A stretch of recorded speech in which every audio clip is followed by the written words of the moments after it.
ಕುದುರೆಮುಖ ಕಬ್ಬಿಣದ ಅದಿರು ಸಂಸ್ಥೆಯ ವತಿಯಿಂದ ಅರಣ್ಯ ಇಲಾಖೆಯ ಸಹಯೋಗದೊಂದಿಗೆ ಬಂಗರಕೂಳೂರು ಪರಿಸರದ ಪಲ್ಗುಣಿ ನದಿ ದಂಡೆಯಲ್ಲಿ ಸಸಿ ನೆಡುವ ಕಾರ್ಯಕ್ರಮ ಜರುಗಿತು. ಅರಣ್ಯ ಇಲಾಖೆಯ ಡಿಸಿಎಫ್ ಆಗಿರುವ ಡಾಕ್ಟರ್ ದಿನೇಶ್ ಕುಮಾರ್ ಅವರು ಸಸಿ ನೆಡುವ ಮೂಲಕ ಕಾರ್ಯಕ್ರಮಕ್ಕೆ ಚಾಲನೆಯನ್ನ ನೀಡಿದರು. ಬಳಿಕ ಮಾತನಾಡಿದ ಅವರು, ನಗರ ಪ್ರದೇಶದಲ್ಲಿ ಶುದ್ಧ ವಾತಾವರಣಕ್ಕಾಗಿ ಸಸಿಗಳನ್ನು ನೆಟ್ಟು ಪೋಷಿಸುವ ಅಗತ್ಯವಿದೆ. ಮಂಗಳೂರು ನಗರದಲ್ಲಿ 16 ಕಡೆಗಳಲ್ಲಿ ಮಿಯಾವಾಕಿ ಅರಣ್ಯಗಳನ್ನು ಬೆಳೆಸಲು ಯೋಜನೆಯನ್ನ ರೂಪಿಸಲಾಗಿದೆ. ಕುದುರೆಮುಖದಂತಹ ಸಂಸ್ಥೆಗಳು ಪರಿಸರದ ಉನ್ನತೀಕರಣಕ್ಕೆ ನೆರವು ನೀಡುತ್ತಿರುವುದು ಶ್ಲಾಘನೀಯ ಎಂದರು. ಮಂಗಳೂರಿನಲ್ಲಿ ಎಷ್ಟು ಗ್ರೀನರಿ ಮಾಡಬೇಕು ಅಂತ ಒಂದು ಏನು ಆಕಾಂಕ್ಷೆಗಳಿದ್ದಾವೆ, ಅದು ಒಂದು ಮಟ್ಟದಲ್ಲಿ ತುಂಬಾ ಬದಲಾವಣೆಗಳನ್ನ ತರಬೇಕು ಅಂತೇಳಿ. ಈಗ ನಾವು ಹಿಂದೆ ನಡ್ತಿದ್ದೆಲ್ಲ ಅರ್ಬನ್ ಗ್ರೀನರಿ ಮತ್ತೆ AOA ಅಂತ ಸ್ಕೀಮ್ಗಳಲ್ಲಿ ಆ ಒಂದು 3 ಮೀಟರ್ಗೆ 2 ಮೀಟರ್ಗೆ ಒಂದೊಂದು ಗಿಡಗಳು ನೆಡ್ತಾ ಇದ್ವಿ. ಈಗಿನ ವಾತಾವರಣ, ತಾಪಮಾನ ಮತ್ತೆ ಈಗಿನ ಬೆಳವಣಿಗೆ, ಜನಸಂಖ್ಯೆ ಬೆಳವಣಿಗೆ ನೋಡ್ತಾ ಇದ್ರೆ ಅದು ಏನಕ್ಕೂ ಸಾಕಾಗೋದಿಲ್ಲ. ಸೊ ಅದನ್ನ ಬಿಟ್ಟು ನಾವು ಅದರಿಂದ ಮುಂದಕ್ಕೆ ಹೋಗ್ಬೇಕು, ದಾಟಬೇಕಾಗುತ್ತೆ. ಸೊ ಆ ಒಂದು ನಿಟ್ಟಿನಲ್ಲಿ ಮಿಯಾವಾಕಿ ಟೈಪ್ ಅಲ್ಲಿ ಒಂದು ಸಣ್ಣ ಮಿನಿಯೇಚರ್ ಫಾರೆಸ್ಟ್ ನ ಅಲ್ಲಲ್ಲೇ ಲಂಗ್ ಸ್ಪೇಸ್ ಆಗಿ ಇಡೀ ಸಂಪೂರ್ಣ ಮಂಗಳೂರು ಸಿಟಿ ಮಧ್ಯದಲ್ಲಿ ಕ್ರಿಯೇಟ್ ಮಾಡೋದು ತುಂಬಾ ಅವಶ್ಯಕತೆವಾಗಿದೆ. ಆ ನಿಟ್ಟಿನಲ್ಲಿ ಈಗ ಆಲ್ರೆಡಿ ನಾವು ಇವರಿಗೆಲ್ಲ ಒಂದು ಪ್ರಪೋಸಲ್ ರೆಡಿ ಮಾಡಿದ್ದೇವೆ. ಒಂದು 48 ಲೊಕೇಶನ್ಗಳನ್ನ ಐಡೆಂಟಿಫೈ ಮಾಡಿದ್ದೇವೆ. ಅದು ನೋಡಿದ್ರೆ ಗೂಗಲ್ ಅಲ್ಲಿ ನೋಡಿದ್ರೆ ಎಲ್ಲ ಸಿಟಿ, ಇಡೀ ಮಂಗಳೂರು ಸಿಟಿಯಲ್ಲಿ ಎಲ್ಲ ಕಡೆ ಅದು ಕಾಣ್ತಾ ಇದೆ. ಸೊ ಅದು ನಮಗೆ ವಿಶೇಷತೆ.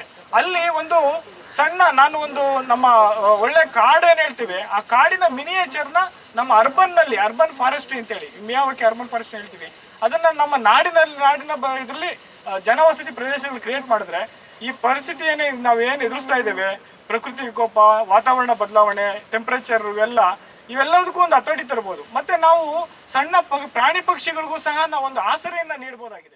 ಕುದುರೆಮುಖ ಕಬ್ಬಿಣದ ಅದಿರು ಸಂಸ್ಥೆಯ ಚೇರ್ಮನ್ ಸ್ವಾಮಿನಾಥನ್ ಅವರು ಮಾತನಾಡಿ, ಸ್ಥಳೀಯವಾಗಿ ಪರಿಸರದ ಉಳಿವಿಗಾಗಿ ನಾವೆಲ್ಲ ಕೈಜೋಡಿಸಬೇಕಿದೆ.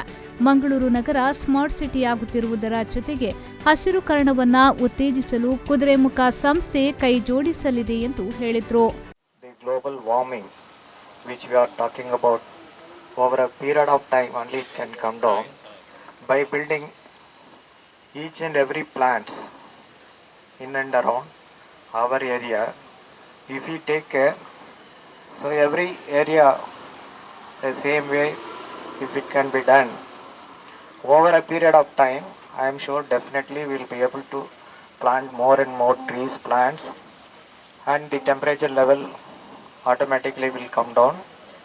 At the same time, the industry also will survive.